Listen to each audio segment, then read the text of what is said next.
साल 1947 में जब भारत पाकिस्तान विभाजन हुआ तब पंजाब का एक हिस्सा पाकिस्तान को दिया गया और बाकी हिस्सा भारत में रह गया।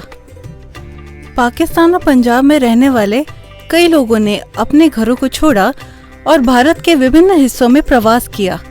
इनमें से कई पुणे भी आ गए। विभाजन के बाद पाकिस्तान और पंजाब से पुणे में बसे लोगों ने पंजाबी समुदाय को इकट्ठा करने और उनके लिए एक संगठन बनाने की पहल की। 1955 में श्रीमती संतोष लांबा ने ज्ञानचंद जंदियाल, इंदरपाल सेठ, वासुदेव कोचर, के.एल. जॉली, एस.पी. मल्होत्रा और बाहरी बी.आर. मल्होत्रा जैसे व्यक्तियों के साथ मिलकर पंजाबी कल्चरल एसोसिएशन की स्थापना की। 23 मई 1958 को इस संघ का पंजीकरण मुंबई पब्लिक ट्रस्ट के तहत किया गया और श्रीमती संतोष लांबा को इसका पहला अध्यक्ष चुना गया। 1978 में पंजाबी कल्चरल एसोसिएशन की इमारत के निर्माण के लिए सैलिसबरी पार्क में 7000 स्क्वायर फीट जमीन खरीदने का प्रस्ताव प्रस्तुत किया गया। श्री प्रकाश सिंह के नेतृत्व में ये प्लॉट खरीदा गया और एस.पी. मल्होत्रा, हरभजन सिंह राजपाल, वासुदेव कोचर, ओम प्रकाश अरोरा, अतुल संघदानी, बाहरी बी.आर. मल्होत्रा और अन्य दानी व्यक्तियों के योगदान से इमारत का निर्माण हुआ। पंजाबी कल्चरल एसोसिएशन की सदस्यता बढ़ाने के लिए लोहरी, बैसाखी, दिवाली, करवा चौथ और होली जैसे सांस्कृतिक कार्यक्रम आयोजित किए गए। इसके परिणाम स्वरूप लगभग 150 परिवार संघ के सदस्य बन गए। पंजाबी समुदाय ने संघ की सुविधाओं का उपयोग सामाजिक गतिविधियों, शादियों, मेहंदी समारोह, जन्मदिनों आदि के लिए भी करना शुरू किया। 1995 में श्री आनंद कोचर और उनकी टीम ने पंजाबी समुदाय के लिए एक विवाह ब्यूरो शुरू किया। श्रीमती गीता अरोरा, जो मिलाप सचिव थी, ने ब्यूरो को विस्तार देने में मदद की और लगभग 1000 शादियों को सफलतापूर्वक कराया। श्री आनंद कोचर, अध्यक्ष, और बालकृष्ण चोपड़ा, सचिव, ने गरीबों के लिए चिकित्सा सहायता भी शुरू की।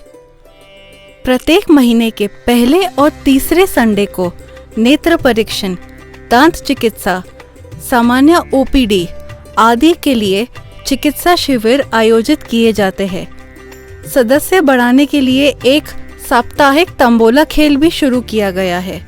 2015 में सदस्य संख्या बढ़ने के कारण श्री सतीश कुमार चड्डा ने पंजाबी कल्चरल एसोसिएशन के पास 3000 स्क्वायर फीट की जमीन लीज पर ली ताकि समुदाय के कार्यक्रमों के लिए बढ़ती हुई स्थल की आवश्यकता को पूरा किया जा सके। राजपाल हॉल में भी कुछ नवीकरण, जिसे हम रेनोवेशन बोलते हैं, किए गए थे। 2020 में कोविड-19 महामारी के कारण पूरे देश में एक सामाजिक संकट का सामना किया। इस समय के दौरान श्री अशोक अग्रवाल, जो कि उस समय के अध्यक्ष थे, और पूरे पंजाबी कल्चरल एसोसिएशन के सदस्यों ने ससून हॉस्पिटल और पुलिस के लिए लगभग 250 लोगों के लंगर के रूप में भोजन प्रदान किया। उन्होंने 500 लोगों के रेशन किट, सैनिटाइजर्स और मास्क वितरित किए और लगभग 500 व्यक्तियों का टीकाकरण करने में मदद की। 2021 में श्री कश्मीर नागपाल, अध्यक्ष, ने पंजाबी कल्चरल एसोसिएशन की सभी गतिविधियों को पुनः संचालित किया, जिसमें लोहरी, बैसाखी, दिवाली, ध्वजारोहण, चिकित्सा शिविर, तंबोला खेल, विवाह ब्यूरो आदि शामिल हुए हैं। उनके नेतृत्व में संघ का एक डायग्नोस्टिक सेंटर भी खोला, जो गरीबों के लिए चिकित्सा सेवाओं पर 50% तक की छूट प्रदान करता है। पंजाबी कल्चरल एसोसिएशन आने वाले समय में अपनी रजत जयंती यानी 75वें वर्ष का उद्घाटन करने जा रहा है। पंजाबी कल्चरल एसोसिएशन को इसके 75वें वर्ष में सफलता की नई ऊंचाइयों तक पहुंचाने के लिए प्रयास किए जाएंगे।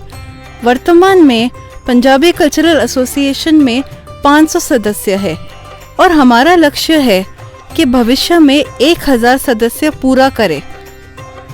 इसके अतिरिक्त अन्य क्लब्स की तरह पंजाबी क्लब शुरू करें और उस पर विचार किया जा रहा है, जिसमें कार्ड रूम, खेल गतिविधियाँ, gym, karaoke night, movie night, marriage lawn और मेंबर्स के लिए लग्जरी कमरे की सुविधाएं होंगी।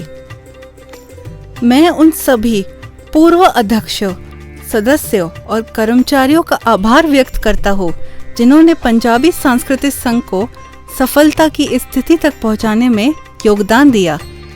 मैं वर्तमान सदस्यों और कर्मचारियों का भी आभार व्यक्त करता हूँ जिन्होंने पंजाबी कल्चरल एसोसिएशन को इस मुकाम तक पहुँचाने में मदद की और जो इसको आगे बढ़ाने में योगदान देंगे।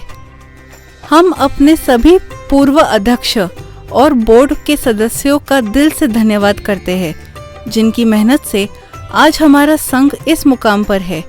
हमारे वर्तमान अध्यक्ष श्री कश्मीर नागपाल और उनकी पूरी टीम पंजाबी कल्चरल एसोसिएशन को नए ऊंचाइयों तक ले जाने का सपना रखते हैं। हम आप सभी को इस महान समुदाय से जुड़ने और पंजाबी संस्कृति के विकास और गौरव में योगदान देने के लिए आमंत्रित करते हैं।